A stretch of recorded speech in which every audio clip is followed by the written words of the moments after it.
Effective 1st May, the wearing of face masks in indoor settings and open areas will no longer be compulsory but optional. However, Health Minister Khairy Jamaluddin said wearing face masks will remain compulsory in indoor settings and in public transportations, including e-hailing vehicles. Pemakaian pelitup muka adalah wajib apabila berada di dalam bangunan indoor dan di dalam pengangkutan awam termasuk e-hailing. Namun, pemakaian pelitup muka di luar bangunan, outdoor, dan kawasan terbuka adalah atas pilihan optional. Tetapi masih amat digalakkan kerana pelitup muka mampu mengurangkan penularan jangkitan. The minister said this when announcing the relaxation of the preventive and control measures of COVID-19 in line with the transition to the endemic phase in Malaysia today. He said action can be taken under the Prevention and Control of Infectious Diseases Act 1988, also known as Act 342, against individuals who fail to comply with the regulations. He said the face masks can be removed if the person indoor is alone, having a meal, delivering a speech or performing a show. Khairy said the standard operating procedure on physical distancing among individuals and groups is also unnecessary now, as all activities have been allowed with 100% of use of space capacity. However, he said physical distancing is encouraged in the settings where everyone is not wearing face masks. In a related development, Khairy said members of the public are no longer required to scan the MySejahtera QR code upon entering any premises starting 1st May. However, the application is still being used for COVID-19 case report as well as home isolation monitoring. Imbasan kod QR MySejahtera tidak diwajibkan apabila memasuki premis ataupun tempat-tempat awam. Bagaimanapun, saya menggalakkan semua mengaktifkan fungsi MySJ Trace untuk tujuan pengesanan kontak. The ministers added that any individual, regardless of their vaccination status, will be allowed to enter any premises. On the MySejahtera, Khairy said the government will be upgrading the hotspot tracker feature, which previously used to detect COVID-19 hotspots, to an infectious disease tracker so that it could detect the outbreak of other diseases, including rabies, measles and dengue fever. He said these hotspots will be determined based on the number of cases within a certain area.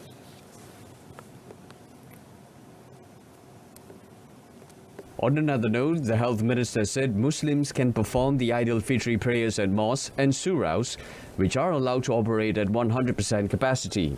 However, congregations must wear face masks while performing the prayers. Other activities allowed to be held during the Eid al-Fitr festive season include Takbir Raya, house visits, or Marhaban, as well as visiting cemeteries. According to Khairy, although the ministry no longer advises against all of the activities, those celebrating should continue to wash their hands frequently and refrain from touching their face afterwards to prevent the spread of COVID-19. He added only those who are COVID-19 positive are prohibited from participating, while it is recommended that only those without symptoms take part. The Royal Malaysia Police (PDRM) will be conducting an operation dubbed Op Lancar at several hotspots nationwide to ensure smooth traffic flow during peak travel periods in conjunction with Eid al-Fitr next week. Inspector General of Police Tan Sri Akral Sani Abdullah Sani in a statement said that all PDRM machinery would be mobilized during the operation. He said this would involve police personnel at all stations, motorcycle patrol unit, as well as beat patrol teams to reduce traffic congestions on highways, state and municipal roads. Road users are advised to always be on the alert of the latest traffic information available on PDRM's official social media platforms to plan their trips. They are also urged to play their role as responsible road users to comply with traffic rules and regulations by not cutting the queue, misusing emergency lanes or parking their vehicles at whim and fancy to the extent of obstructing the traffic. Tan Sri Akral Sani said the police also welcome public cooperation in channeling any traffic-related information or complaint by sharing a picture or video with the Traffic Investigation and Enforcement Department to enable further action to be taken. Over in Kelantan, the police will focus on 16 accident-prone locations during the Op Selamat campaign, which begins this Friday. Kelantan Deputy Police Chief Datuk Muhammad Zaki Harun said among the routes were Kilometer 62, Jalan Gua Musang to Kuala Krai, Kilometer 52 to 59, Jalan Gua Musang to Lodging, Jalan Kota Baru to Pasir Puteh, Jalan Kota Baru to Pangkalan Cepa, Jalan Salo Baru to Pasir Mas, and Jalan Binjai to Bacho, apart from 2 roads each in Machang and Pasir Mas, and 1 road each in Kuala Krai, Tumpat, Tanah Merah, Jeli, Bacho, and Pasir Puteh.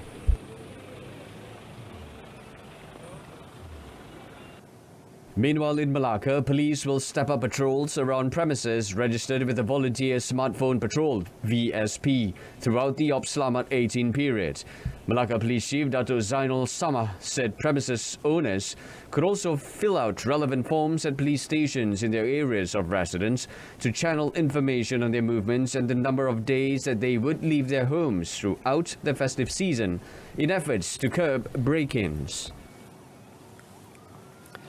Some 172,500 bags of rice will be distributed beginning today to each household in 56 Johor state constituencies. Menteri Besar Dato' On Hafiz Ghazi said the state government had allocated 23.67 million ringgit for the initiative under the Bantuan Kasih Bangsa Johor, targeting 903,000 households. He said each household would receive a bag of 10 kilograms of rice and the distribution would be made in stages until 31st May under the coordination of all district officers in the state. Jadi kalau ada masalah, boleh berhubung dengan pejabat daerah ataupun dengan adun ataupun penaras dun di kawasan masing-masing. Tak ada masalah. Jadi memang kita beli memang cukup and there's some reserves kalau ada yang tertinggal. The Menteri Besar said this to the media after launching the Bangsa Johor Rice Aid Program at Kota Iskandar Putri.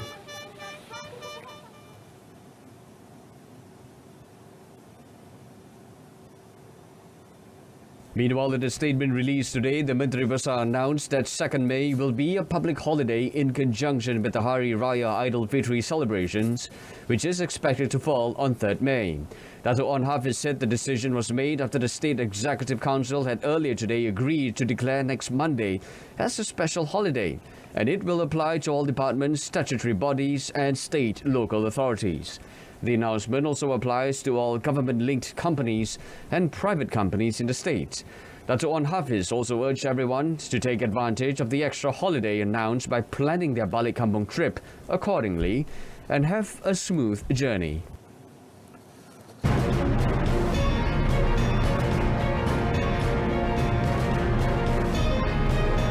Coming up, cops recovered 26 stolen luxury vehicles worth 3 million ringgit.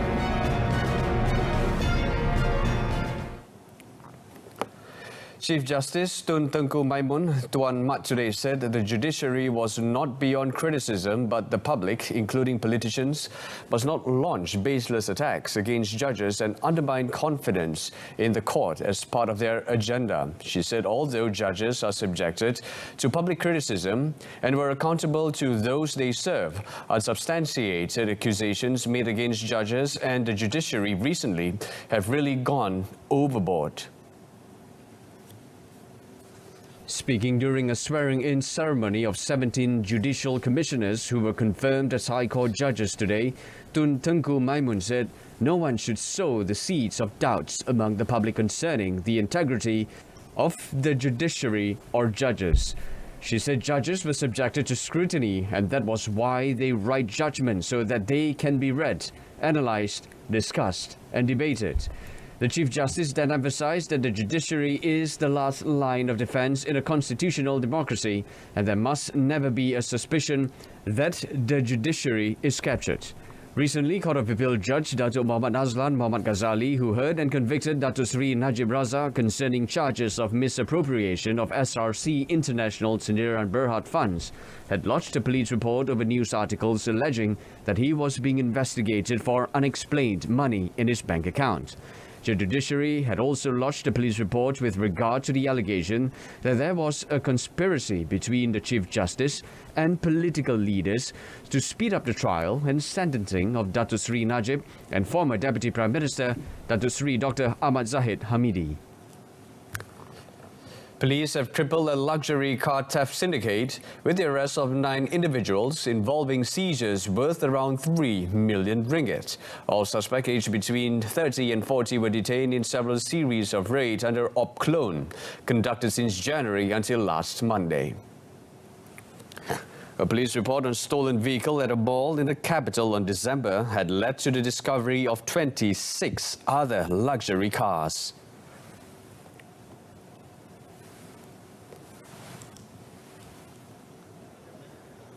Macam mana dia tukar? Dia dapatkan maklumat kenderaan-kenderaan yang telah dilupus atau kenderaan-kenderaan yang di-declare total loss lah oleh insurans. Jadi dia gunakan identiti kenderaan itu untuk mengganti kenderaan yang dicuri tadi ni. Jadi bila identiti baru tu telah disalin kepada kenderaan yang dicuri, dia buat pendaftaran. He said this in a media conference in Kuala Lumpur. Public Service Director General Datuk Seri Muhammad Shafiq Abdullah has called on all the public service heads of departments, HODs, to provide control mechanisms to close any opportunity for corruption and abuse of power. In a statement issued today, Datuk Seri Muhammad Shafiq said the mechanisms included digitizing work processes and reviewing public service circulars in force. He said this is to ensure that all procedures for financial management, projects and government procurement are fully complied without any compromise. He added that the failure of HODs to ensure compliance with the rules would be considered negligent in performing duties and responsibilities and could be taken action in accordance with the Public Officers Conduct and Discipline Regulations 1993. This statement was issued following the publication of the news report titled Civil Servant Arrested for Accepting 100,000 Ringgit Bribe. Datuk Seri Muhammad Shafiq said the Public Service Department viewed seriously the issue of government officers' involvement in corruption and any form of criminal offences.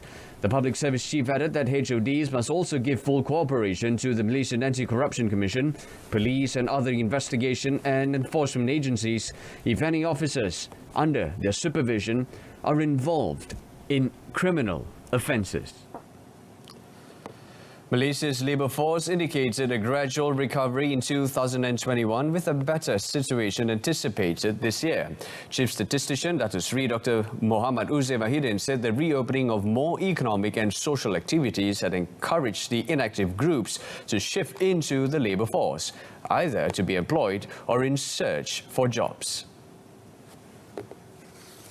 The national labour market has been on the road to recovery with continuous improvement since last January, following the shift of the whole country to the 4th phase of the National Recovery Plan. These positive developments may contribute towards the hiring of more employees and creation of new jobs, consequently providing the impetus for economic growth.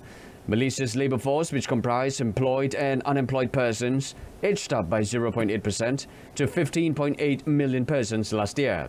The number of employed persons was up by 0.7% to 15.1 million in 2021 compared to the previous year. Petronas Gas Berhad Group of Companies, PGB, ended the 2021 financial year with stellar results, having surpassed the 2 billion ringgit profit after tax mark for the second consecutive year. With these commendable financial results, the group declared total dividends of 82 cents per share for the year, including a special dividend of 10 cents per share. The robust performance was mostly shielded from market forces with long-term contracts secured. Capacity. So even though the gas has gone to the pre-pandemic level, but our revenue not still has sustained as even during the pandemic time. Moving forward in 2022, PGB will continue seizing opportunities to deliver gas solutions in a responsible and sustainable manner, while progressing and realizing its identified growth projects. Sri Ahmad Faisal Azumu has confirmed that no athletes from the SEA Games contingent have failed doping tests so far. However, the minister said the anti-doping agency of Malaysia, ADAMAS, would continue to conduct systematic tests on the athletes to ensure that the national contingent is free of doping at the biennial games. No cases of illicit substance use were recorded at the 2019 Philippine SEA Games, but there were cases of Malaysian athletes failing doping tests at the 2017 SEA Games in Kuala Lumpur and the 2018 Gold Coast Commonwealth Games in Australia. The national contingent will depart in stages starting the 4th of May to the SEA Games scheduled to take place officially from 12th to 23rd May in Hanoi, Vietnam, with the diving and football competition starting a week earlier. Almost 40% of the athletes selected to represent the country at the Games this time were young athletes who would be making their debut at the international level. As such, Dato' Sri Ahmad Faisal has requested for Malaysians not to put too much pressure on them to bring home the gold medal. Instead, give strong support for them to do better than previous personal achievements. Commenting on the difficulty in getting halal food in Hanoi, Ahmad Faisal said the NSC were ready to cook their own food and supply food packs if the food provided at the hotels where the national athletes will be staying is unsuitable for the country's athletes. And in football, after more than a 2-year spell in Japan, young striker Muhammad Hadi Fayad Abdul Razak has returned to training with the national under-23 squad for the first time ahead of the Hanoi SEA Games in Vietnam next month. The 22-year-old, who suffered an anterior cruciate ligament ACL injury last year, flew to Kuala Lumpur from Japan on Monday just after making his Japan's 3rd Division J3 League debut with the Azul Claro Nubatsu club last Thursday. Apart from Hadi Fayad, new face Noah Lane, who currently plays with Finnish League club SJK Seinäjoki, also reported for national duty recently. However, the 19-year-old midfielder, who is of Malaysian-Finnish parentage, won't make his national team debut in Hanoi after not being registered in Maloney's squad. Maloney said Lane's performance in the training session would still be evaluated for the Asian Football Confederation AFC Under-23 Asian Cup in Uzbekistan this June and the Hangzhou 2022 Asian Games next September. Malaysia, who are drawn in Group B at the biennial games, will be facing Thailand, Laos, Singapore and Cambodia at the Tien Trong Stadium, Nam Ding, to grab one of 2 slots to the semi-finals. In the 2019 edition, the national team under the guidance of Dato' Ong Kim Swee failed to get past the group stage after winning the silver medal in the 2017 edition in Kuala Lumpur. That concludes this evening's news at 10. In our top story, wearing of face masks outdoors optional, but still mandatory indoors and in public transport. Join us again at 12:30 tomorrow afternoon. Till then, it's lights out. I'm Bernard Paul. Stay tuned to saluran Berita RTM. Salam keluarga Malaysia and have a pleasant evening. Take care.